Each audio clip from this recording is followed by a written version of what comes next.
جو لوگ کافر ہیں، اہل کتاب یا مشرک، وہ اس بات کو پسند نہیں کرتے کہ تم لوگوں پر تمہارے پروردگار کی طرف سے خیر و برکت نازل ہو، اور اللہ تو جس کو چاہتا ہے اپنی رحمت کے ساتھ خاص کر لیتا ہے، اور اللہ بڑے فضل کا مالک ہے۔ ہم جس آیت کو منسوخ کر دیتے یا اسے فراموش کرا دیتے ہیں تو اس سے بہتر یا ویسی ہی اور آیت بھیج دیتی ہیں۔ کیا تم نہیں جانتے کہ اللہ ہر بات پر قادر ہے؟ کیا تمہیں معلوم نہیں کہ آسمانوں اور زمین کی سلطنت اللہ ہی کی ہے، اور اللہ کے سوا تمہارا کوئی دوست اور مددگار نہیں؟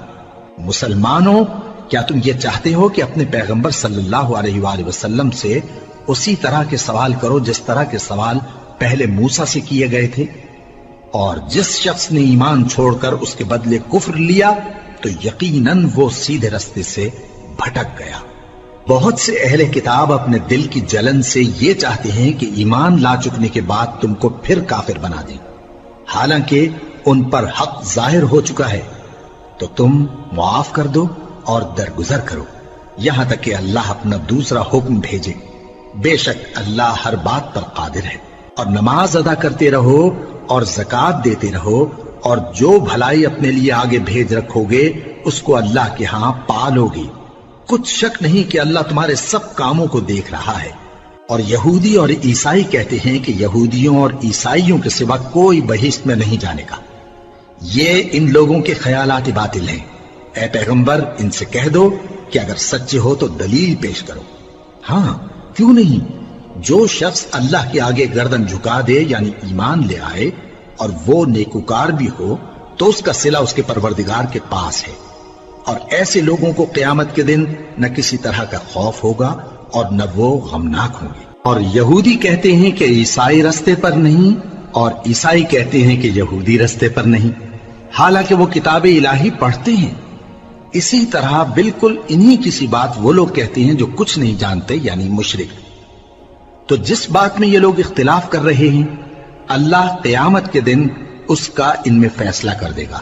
اور اس سے بڑھ کر ظالم کون جو اللہ کی مسجدوں میں اللہ کے نام کا ذکر کیے جانے کو منع کرے اور ان کی ویرانی کے لیے کوشش کرے۔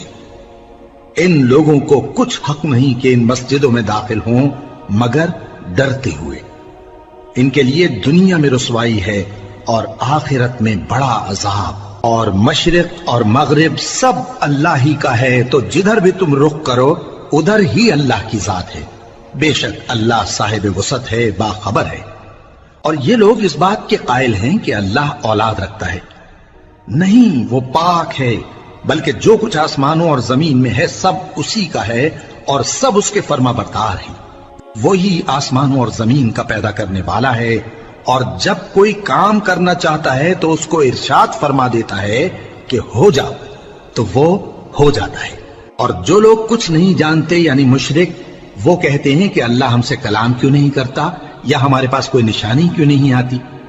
اسی طرح جو لوگ ان سے پہلے تھے وہ بھی انہی کسی باتیں کیا کرتے تھے۔ ان لوگوں کے دل آپس میں ملتے جلتے ہیں۔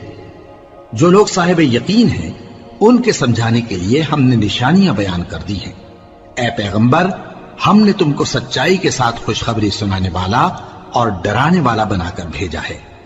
اور اہل دوزخ کے بارے میں تم سے کچھ پرسش نہیں ہوگی، اور تم سے نہ تو یہودی کبھی خوش ہوں گے اور نہ عیسائی، یہاں تک کہ ان کے مذہب کی پیروی اختیار کر لو۔ ان سے کہہ دو کہ اللہ کی ہدایت یعنی دین اسلام ہی ہدایت ہے، اور اے پیغمبر، اگر تم اپنے پاس علم یعنی وحی الہی کے آ جانے پر بھی ان کی خواہشوں پر چلو گے تو تم کو اللہ کی پکڑ سے بچانے والا نہ کوئی دوست ہوگا نہ کوئی مددگار۔